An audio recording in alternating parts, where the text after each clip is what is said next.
You're listening to Southern Fried Sports with Travis Reier on Tide 100.9 in Tuscaloosa. Is Southern Fried Sports with Bama Online senior analyst Travis Reier on your home for Alabama sports. Tide 100.9 and streaming on the Tide 100.9 app.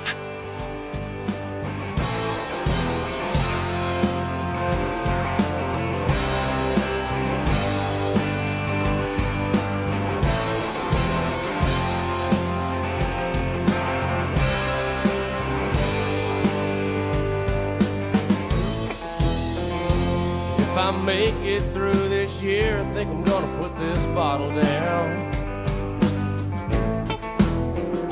I guess as time goes on, I'll grow to miss it less than I will now. And I think I'm gonna tell her that I'm gonna go away for a while,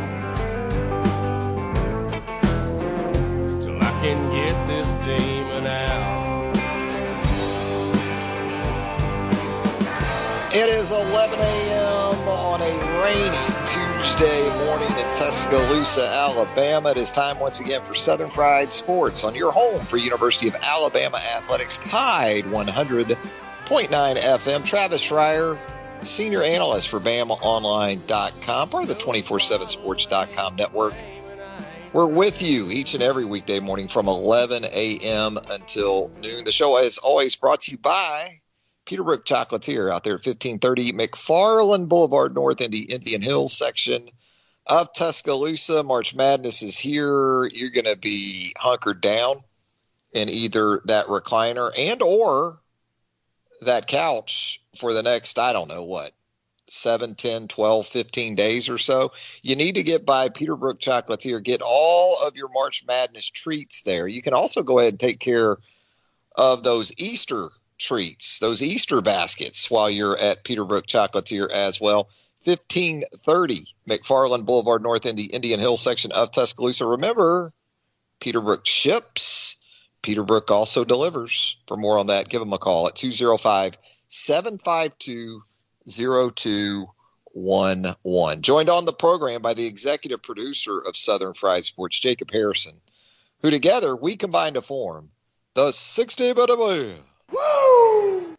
of sports talk radio. You know, Jacob, I was giving you grief as a Steelers fan yesterday about free agency and the likelihood of your team not being an overly active participant in free agency. But what about my Jags yesterday, man? You know, Jaguar fans are up in arms.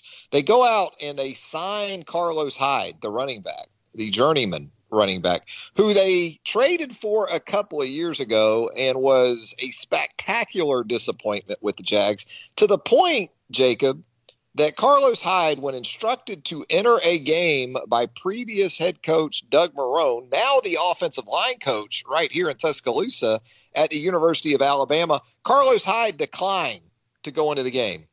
But Urban Meyer and the Jags, current regime, let's bring back Carlos Hyde. It had the sort of impact on the fan base that you might expect, Jake. Can't imagine a situation quite like that one. I'm at the point in my grief where I'm just happy for the guys that the Steelers couldn't hold on to getting massive deals. Bud Dupree being the highest paid edge rusher yesterday was well deserved. But it is kind of interesting. The Jags got all that money and they have not been able to spend it. Meanwhile, Bill Belichick's spending like he never has before. He is. It's raining. It's raining cash from the Northeast, and Bill going to have some tight ends now. He's going to have some tight ends with Jonnu Smith now, and now Hunter Henry today with the big deal coming over from the Los Angeles Chargers. Of course, Hunter Henry, big time tight end at the University of Arkansas. His younger brother now a tight end there in Fayetteville. So you're right, Bill Belichick not playing around. I wonder, is he doing this to help buoy Cam, or is he doing this, Jacob, in anticipation of perhaps, if not sitting pat there in the middle of the first round, going up into the top 10 to get a quarterback, Jacob? Is that what is Bill's? Obviously, having a better season, more wins, but big picture wise, what's Bill thinking here? I'm thinking he's ready to put that 7-9 season behind him. I think they're out of the quarterback race in the first round. I think if they trade up, it's to go get somebody that can be a playmaker that can help them win right now. If you put the pieces around Cam, who knows? But last year, it was a mixture of him throwing in routes into the dirt and receivers not catching the ball. So let's see if we can solve one of those problems, right? They're going to run the football, as we've talked about. And then they're going to try to give Cam some manageable throws and let him work the middle of the field with the tight ends, which makes perfect sense.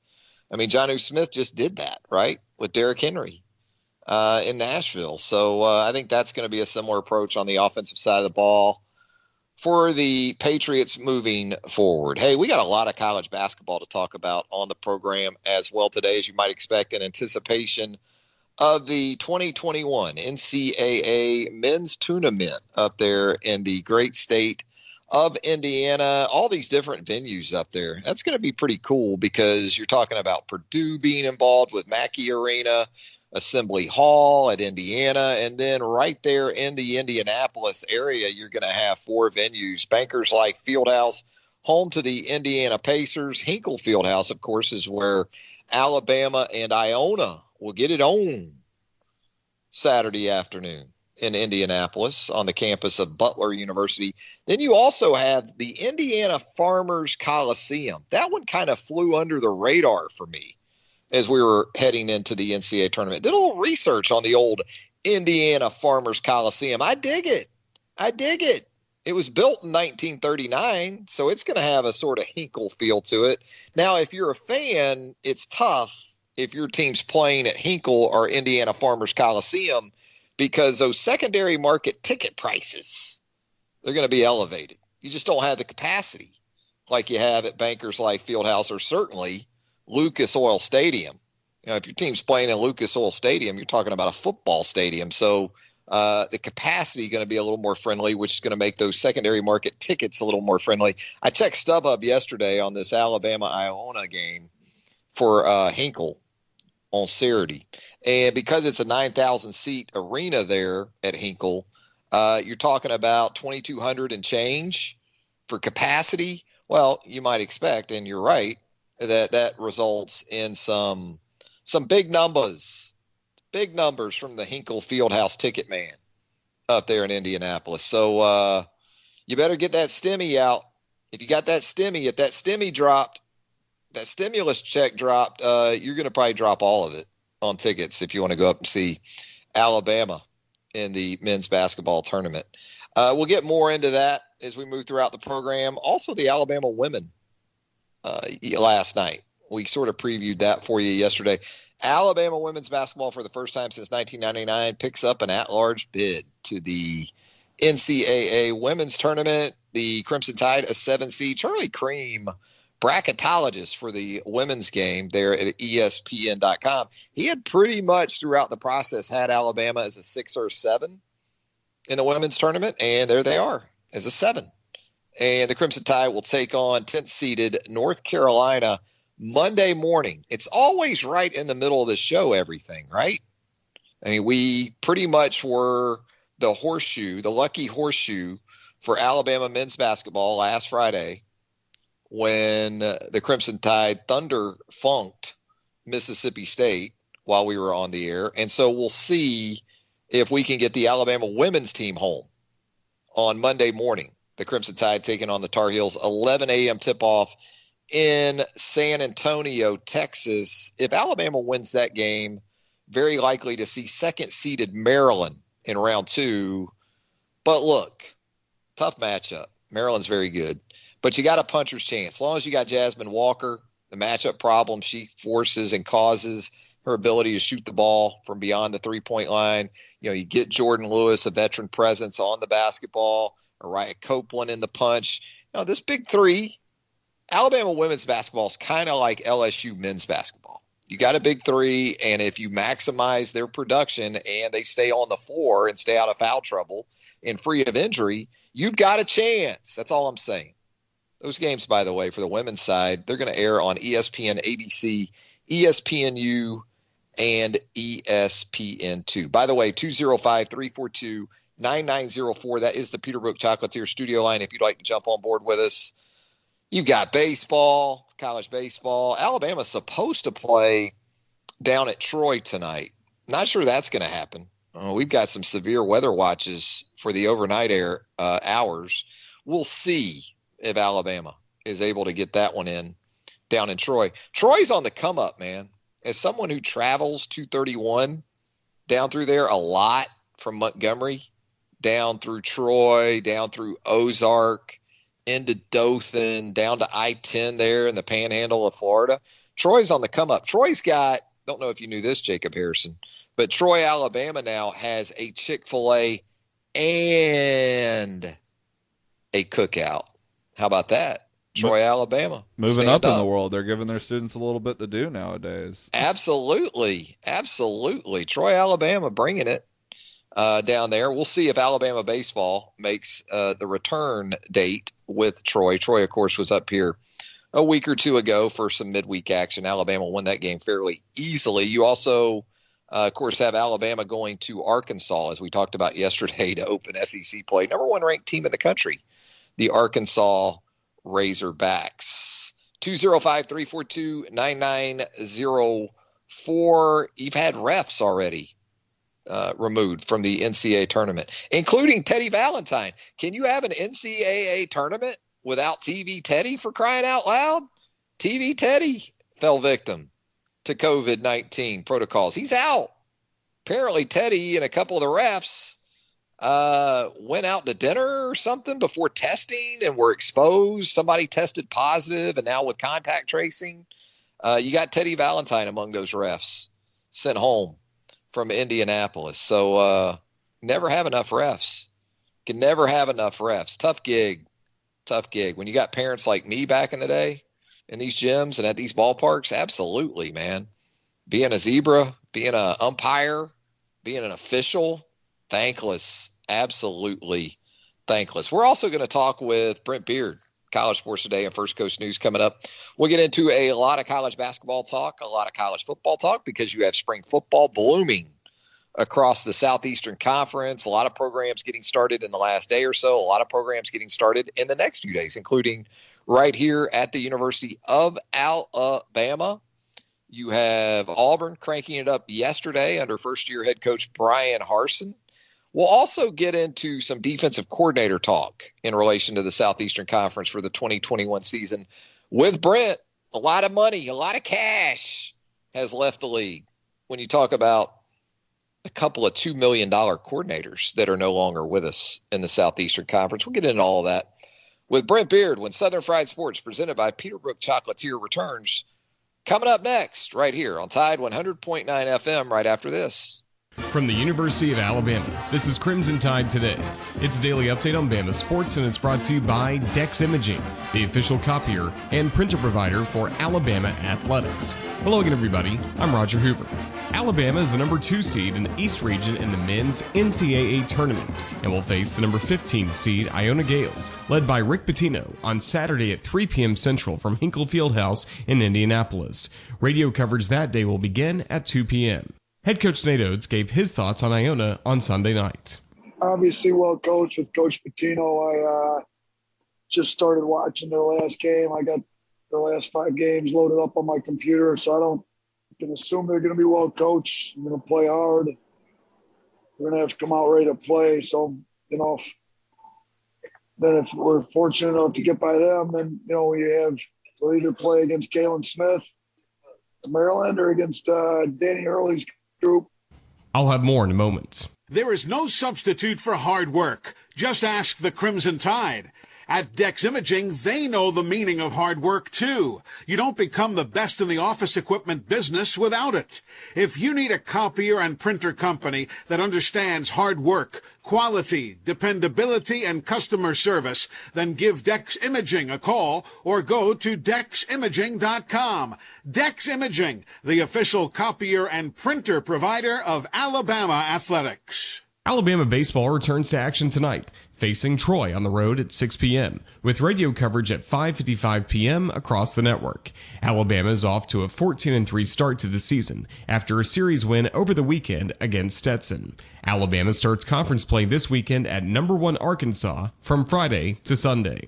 And that's your Bama update. Crimson Tide Today brought to you by Dex Imaging. Crimson Tide Today is a production of the Crimson Tide Sports Network. Mostly cloudy with a few passing showers and thunderstorms through tonight. The high today 75, tonight's low 62. Tomorrow, mild and breezy. Thunderstorms are likely tomorrow afternoon and tomorrow night. Those storms could be severe. Tornadoes are possible. The high 78. I'm James Spann on the ABC 3340 Weather Center on Tide 100.9. It's 67 degrees in Tuscaloosa. Tide 100.9. For more coverage of Alabama football, visit us at Tide100.9.com or download the free Tide 100.9 app. The Crimson Tide will not be denied.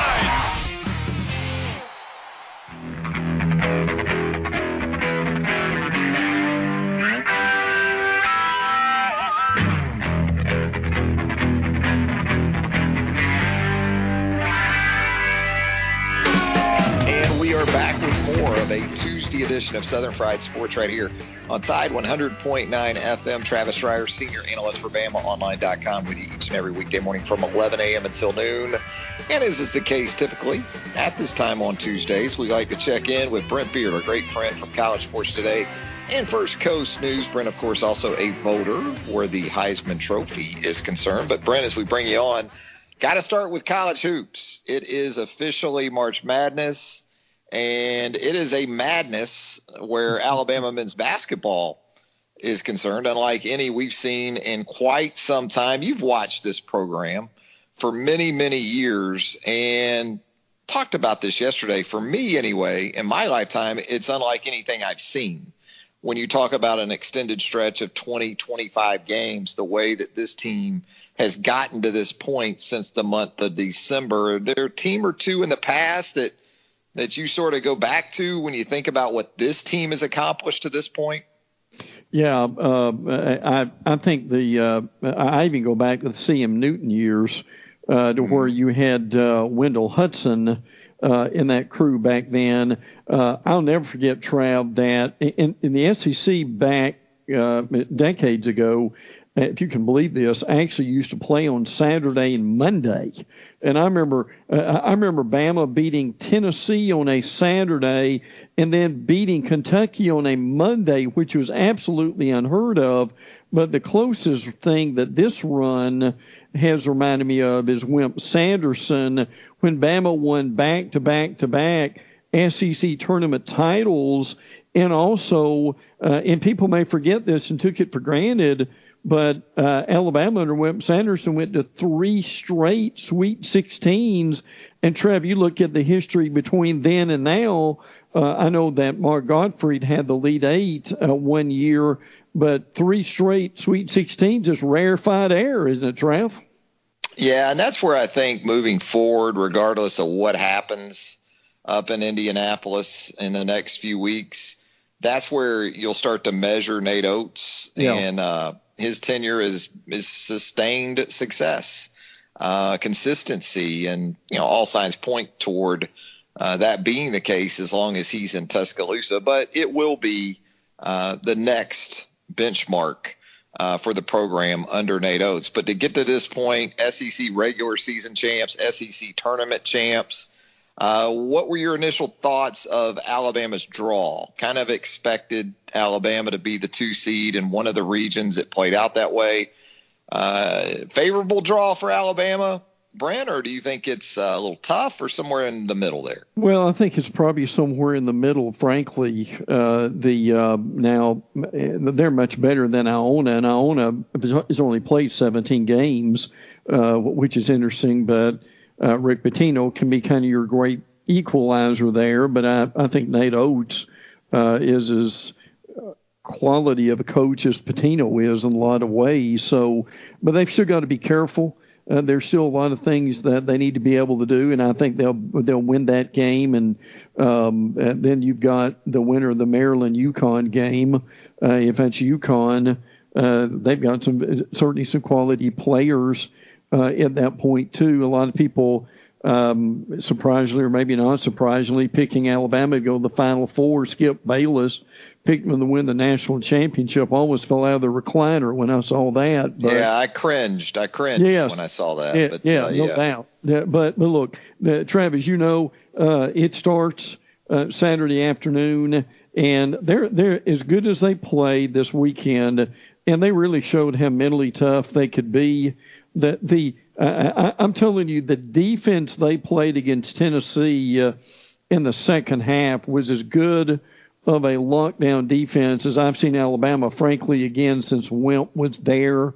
They've got to get more out of John Petty from scoring. John's improved his game a lot. I think having Primo back, if he is back, will help them a lot. But there still is some area, sloppy passes, always area for improvement. But at the same time, they really kicked it to another level in the tournament, Travis, because you and I both know they could have said against Tennessee, look, we're a 2, we're fat and happy, we're going home, and we'll get ready for the tournament. But they bared down and took it to another level, beating Tennessee and LSU. Yeah, you're right about the defensive effort in the second half against Tennessee, because that wasn't a game in which they shot the lights out from 3. So down 15 there in the second half, they had to get an abundance of stops, and they were able to do that, and showed some intestinal fortitude that you like to see in a situation like that as well, and coming back from that big deficit against the Vols. When you look at the SEC teams in this tournament, you've got 3 here in that 8-9 sort of range, 7-10, 8-9. LSU and Missouri find themselves in those 8-9 games. Interesting for Missouri, they'll take on, I guess, Oklahoma, 2 teams that beat Alabama a month or so ago that look like might use those wins to sort of catapult themselves up the seeding lines. Didn't really happen for either Oklahoma or Missouri. Had a little bit of a fade after those wins, I think you could say, over Alabama. LSU is an 8 taking on St. Bonaventure, and then Florida is a 7, gets Virginia Tech in a game that I guess is really going to kick off Friday's action there. Well, quickly on the teams, if LSU can play defense the way they did against Alabama, they can give anybody in the tournament trouble. Frankly, and again, you don't want to be that 8 or 9 because you end up playing a 1. But still, LSU with that. I like them though in a matchup with Michigan if it comes down to it. I would agree. In the second round. I would agree. Yeah. Oh yeah. Absolutely. And their big 3 can score against anybody. Frankly, and I like Missouri as far as their length and what they can do in protecting the rim. Trev. Convince me if I'm wrong here. I think Florida's out the first game. I don't trust Florida. No. Florida's the least trustworthy team from the SEC teams in the tournament, in my opinion. Is Florida. The thing that really concerned me, and I'm sure you caught this, Mike White, who, by the way, before Alabama hired Avery Johnson, Mike White was on Alabama's radar at one point, but even Mike White said after the meltdown against Tennessee that we're not really emotionally mature right now. Hey, Trav, you don't want to hear that from your coach, do you?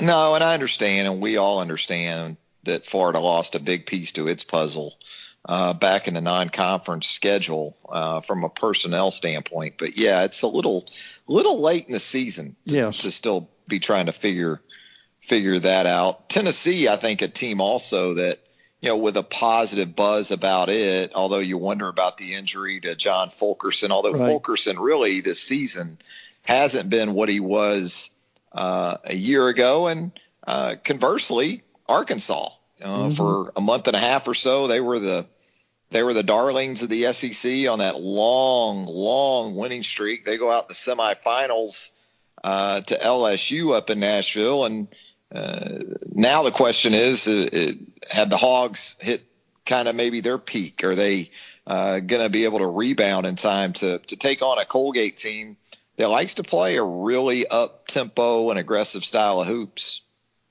Colgate can score with anybody, and this thing may be 102 or something like that. But I do like Arkansas. I still think if they can kind of regain a little bit of the mojo they had early on, that they're very tough to beat. Moses Moody is really, really good.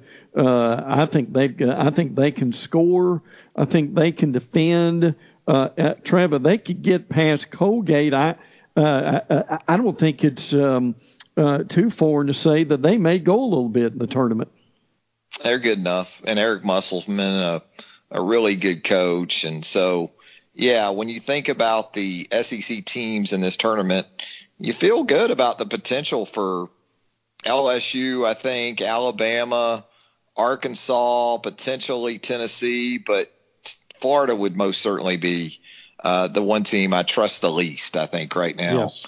And Missouri probably not all that far behind the Gators as well. Let's get into some college football talk with Brent Beard of College Sports Today. And First Coast News, spring is blooming across the Southeastern Conference. That means football practices. I guess Florida is just about ready to wrap up its spring drills, Brent. Then you've got Georgia, Auburn, Alabama here in a few days, and Tuscaloosa getting underway. And you even got a program like Arkansas I was reading up on here in the last day or so. Sam Pittman's having an open scrimmage at Reynolds Racer Pack Stadium on Saturday. So that's good to see the fans get an opportunity, and even media coverage at Arkansas. They're back to media viewing periods and things like that. Not something you're seeing across the league, but seeing some signs of, again, what we used to get, I guess, when it came to spring football. Coaches need to open up spring more than they do. I mean, for crying out loud, it's not like you're going from the spread to the wishbone during the spring. Give fans and media an opportunity to tell some of these kids stories that they really deserve it. So Georgia opens today. LSU opens today. And I'll tell you what's kind of caught my attention about LSU.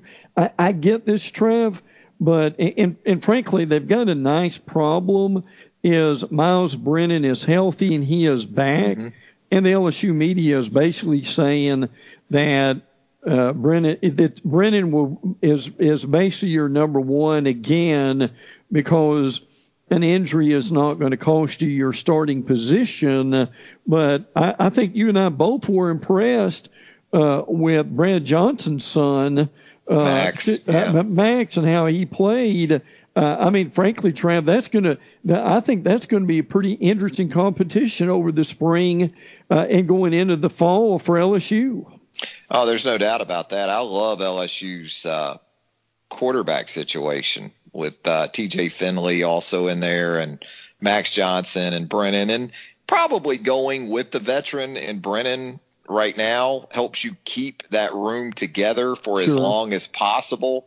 Because if you go ahead and anoint Max Johnson right now as the number one guy, what do you think is going to happen with Miles Brennan and TJ Finley? You know, you're going to be looking at a one quarterback room in all likelihood, perhaps anyway, by the time you get to fall camp. So it makes some sense to manage it in that way, especially at this point of the off season. You know, you also have here in your notes, Texas A&M. Is it Haynes King that's going to be the guy? Are they anticipating there at Texas A&M? That's going to be a very interesting battle. King being the freshman you mentioned, 6'3", 200. Eli Stowers, 6'4", 215. Trev, it's amazing how big these quarterbacks are now, isn't it? And then you've got Zach Calzada, who is 6'3", 205. That's a redshirt freshman and a freshman that we mentioned in King and Calzada. That'll be an interesting situation, Trav, how Jimbo deals with this during the spring. Yeah, Jimbo still likes more of that classic quarterback he does, in terms of size. I mean, we're seeing elsewhere around college football. Well, just look at Alabama. Bryce Young, maybe 6 foot going into spring is the anticipated starter for the Crimson Tide in 2021. Alabama just took a commitment from a 5-star quarterback in Ty Simpson, 6'2", 185, but it's kind of getting all over the place with measurables at the quarterback position. It's become more acceptable these days to be in that 6 foot range and not be necessarily Redwood-like there in the pocket. But we did see Haynes King late here in Tuscaloosa against Alabama. Very brief appearance, made a couple throws, tried to make a couple throws in Alabama's 52-24 win over the Aggies. But I guess quarterback, always a storyline in the Southeastern Conference, but it seems like especially true this year when you consider the programs where there is competition. I guess Georgia, not so much with JT Daniels there, but Alabama, Florida, LSU, Auburn is set with Bo Nix. You probably would like more competition there, if anything, if you're Brian Harsin. But across the league, there seems to be, this seems to be one of those more intriguing off seasons where the most important position on the field is concerned. Well, there's no doubt about it. And one of the more interesting things I've seen all week, and this is one of the websites that writes for Florida that talked about how much Emory Jones has struggled this spring. Yeah. So Gator fans not real optimistic about that one. Now, obviously, Richardson is there too. He played a little bit in the bowl game, and he's more of a drop-back guy, pro-style passer than Emory Jones, who's more of a dual threat. So people wondering if that may not be more the reason Florida didn't have a spring game as much as anything else, because they've had things closed down rather tightly. But and look, you mentioned Bo Nix and Harsin. Now, look, Nix has got there are a lot of things Bo needs to work on. I still think Bo could end up being a really good quarterback before it's over, but he's got to trust that offensive line. And Trav, to me, getting Bo Nix's mechanics is one thing, but they've got to get an offensive line that Bo can trust too eventually, don't they? They got to find some weapons. I mean, absolutely. On the outside, you lose your top two guys out there. It's going to be a lot of Tank Bigsby, you got to think. No doubt. And even at the running back position, there's been some turnover in terms of depth. So a lot of the load, maybe Kerryon Johnson 2017 style for Tank Bigsby when you look ahead to 2021 and what that offense is going to need from him in year one under Brian Harsin. And we talk about the defensive side of the ball kind of in relation to some of these teams. And I'm working on the top 5 opposing defensive coordinators on Alabama's 2021 schedule, and a lot of money left the league. Absolutely. Brent, after the 2020 season. We had 3 $2 million plus coordinators, $2 million plus coordinators just in the SEC West. That's right. Last season. Now we're down to 1. Kevin Steele currently on the sidelines after stints at not only Auburn, but a very brief one, I guess, at Tennessee too here in the offseason. And Bo Pelini. Wow. That's still just really a mind blower. That 1 year for Bo coming back to LSU, that was quick. But Mike Elko right now, I guess when you look at guys and coordinators Alabama will face in 2021, Elko would have to be at the top of that list. But, Barry Odom, very impressive in year one at Arkansas. No, you got a young guy like Zach Arnett over at Mississippi State, did some nice things in his first season there with the Bulldogs. And, Todd Grantham is probably – the beleaguered, I guess, is the best adjective to describe his status in Gainesville after that performance by the Florida defense. And, of course, Alabama heads to Florida Field on September the 18th. Well, and a lot of Gator fans are wondering why Todd Grantham still has a job, frankly. But the reality is that their main problem was in their secondary. So, but Mullen has remained loyal to these coordinators, hasn't he, Trav? And particularly for Grantham. Now, one that we really don't know a whole lot about, Durante Jones at LSU. Yeah. That would be interesting to see where that goes. Certainly Derek Mason. Everybody knows about what a good coordinator that he very well could be. And you mentioned Elko. I think Elko, frankly, has done a pretty good job. And look, I give Jimbo some credit Trev, they have really done a good job in beefing up that front seven on that defensive side of the ball, because frankly, as far as the defensive line is concerned, they're going to have one of the better D lines in the West. They're going to have a lot of guys back. I think I saw a stat where 13 of their top 15 tacklers from the league's top defense in 2020 are back. They lose Buddy Johnson at middle linebacker. Mm-hmm. They lose Bobby Brown at defensive tackle, but pretty much everybody comes back. They're intact for really a second straight year. They returned 10 starters last year. They made good on that. Got lit up a little bit here in Tuscaloosa. Who didn't by that Alabama offense? Gave up 544 yards, including 435 through the air. But otherwise, a very nice performance for Mike Elko in year 3 there in College Station. We mentioned Barry Odom. His work at Arkansas in year 1 was impressive. And you're right, Derek Mason, you go back to his stint at least at Stanford as just a defensive coordinator, and it was the Pac-12. We understand that. But he did have the Cardinal either first or second in the Pac-12 in total D in his 2 seasons as the standalone DC out there in Palo Alto. Anything else, Brent, before we get out of here on a Tuesday? I think real quick, and we'll get into this more, but it looks like, thankfully, the dead period is going to be ending soon. I know how Nick Saban wants to get back into the schools and get prospects on campus.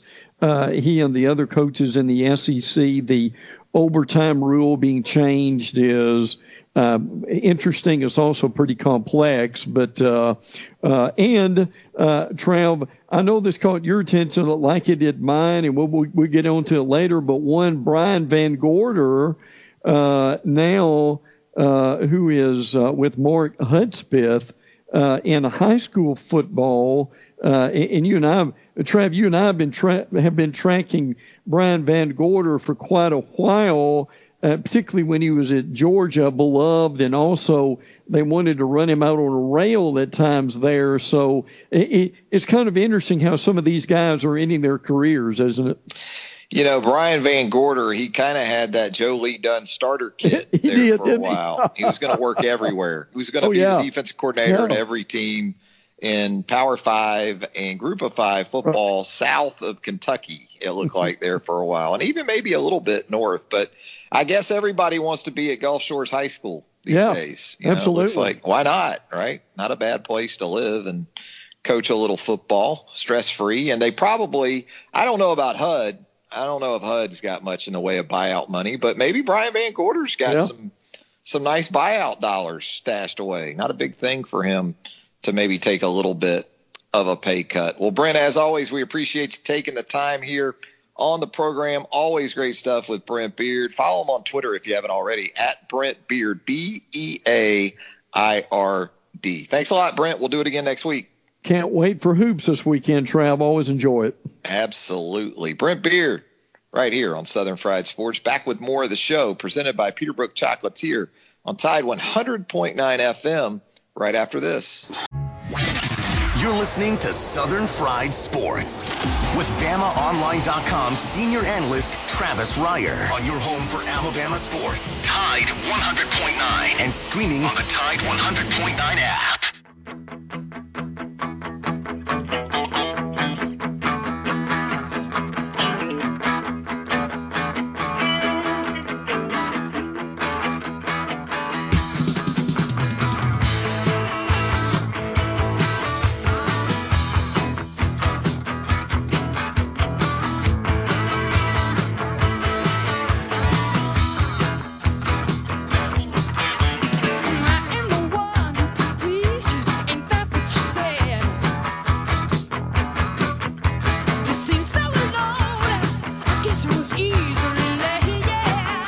Born on this day in 1954,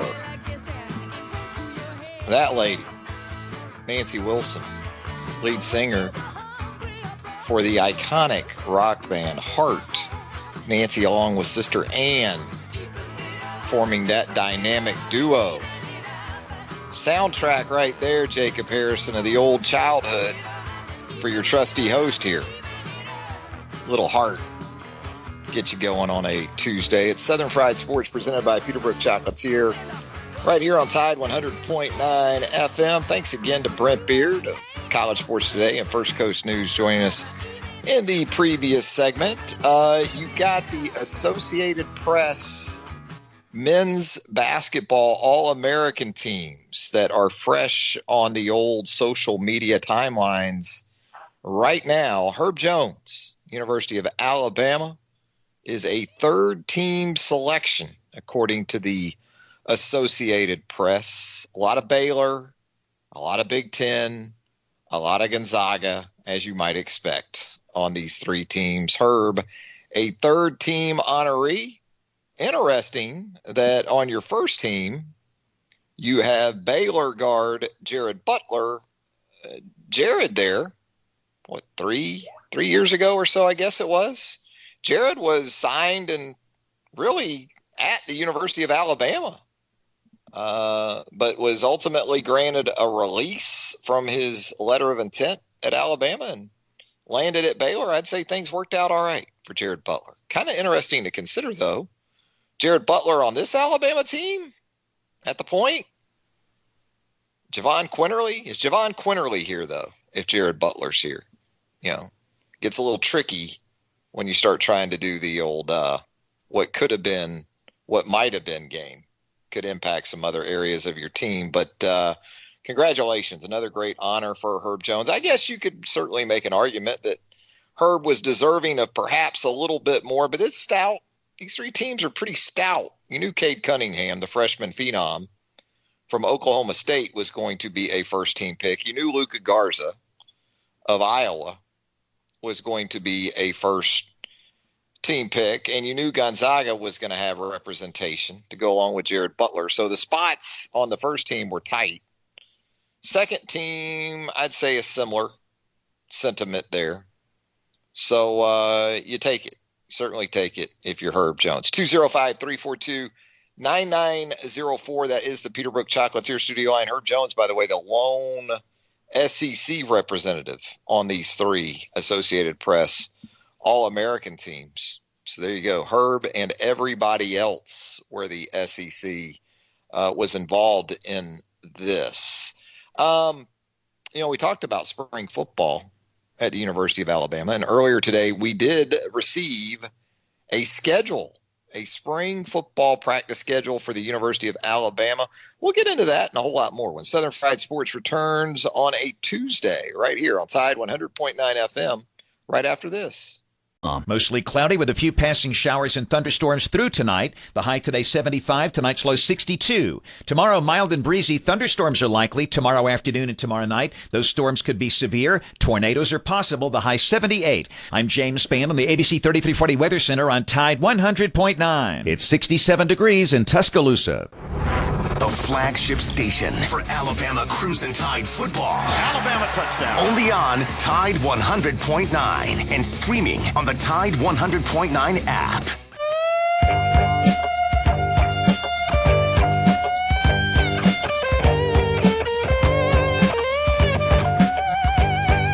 Cold late nights so long ago when I was not so strong, good man came to me, never seen eyes so blue, I could not run away, it seemed, we'd seen each other in a dream, seemed like he knew me, he looked right through me,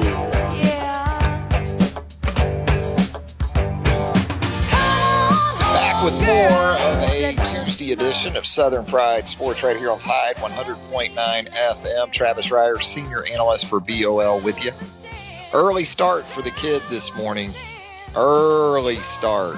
The oldest, after a very nice visit back to Tuscaloosa, headed to his current home out in Butte, Montana. 6 a.m. flight out of Shuttlesworth. Yeah. 6 a.m. flight. That meant the old man running the airport shuttle up and out of the rack at 3:45 this morning. How about that? Yeah, so early that when the pooch when the pup won't even roll over, you know, that's early. And so that's the way it was. Out on the roads at 4 a.m. this morning. Got him over there in time for that 6 a.m. flight. He's getting back to Butte, Montana, because I don't know if a lot of people realize this. St. Patrick's Day tomorrow. I know a lot of people realize that. But Butte, Montana, in terms of St. Patrick's Day celebrations, it's up there, man. It's up there with Boston. It's up there with Chicago. If you've ever been to Savannah, Georgia for a St. Patrick's Day, it's nuts. Now, with COVID, obviously, a lot of that has changed. Last year, there really wasn't much in the way of a St. Patrick's Day celebration. This year, there will be in places like Butte, Montana, and I'm sure to an extent right here in Tuscaloosa. Won't be the crowds, you wouldn't think, as we've seen in the past. But Butte, Montana, they turn up. They turn up for St. Patrick's Day because it was initially a mining town, 100 years, 125, 130 years ago or so. And you had a big influx of Irish immigrants that came over as a result of the mining there in Butte. And at one point, Butte, Montana had a population in excess of 100,000 folks because of the gold and then more so the copper mining out there. So with that, you still have Butte, Montana right now. You probably have 30, 40,000 maybe people that live there, but you probably have 5 or 6 Irish pubs in what they call uptown. It's really downtown anywhere else, but because their version of downtown is built up on the hillside there, it's uptown, of course. So there you go. Little history lesson. I know you were on the edge of your seats wanting to learn more about Butte, Montana. What do you got for us, Jacob? It sounds like you got some big news in relation to our Jags in the free agent market. Yeah, your Jags just signed Shaquille Griffin from the Seattle Seahawks.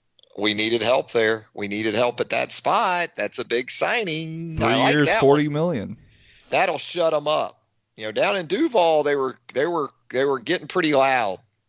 There was a lot of noise coming out of Duval after that first day yesterday. That'll help.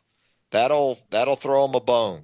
That'll sort of stymie that negativity that was coming out of Duval after yesterday. No negativity for Alabama football. Just a look ahead to spring practice, which of course gets underway on Friday here in Tuscaloosa. You'll have a Friday afternoon practice, and then you'll likely hear from Nick Saban post-practice on Friday evening. And scheduled scrimmage dates for Alabama, April the 2nd, which is a Friday. I believe that's Easter weekend.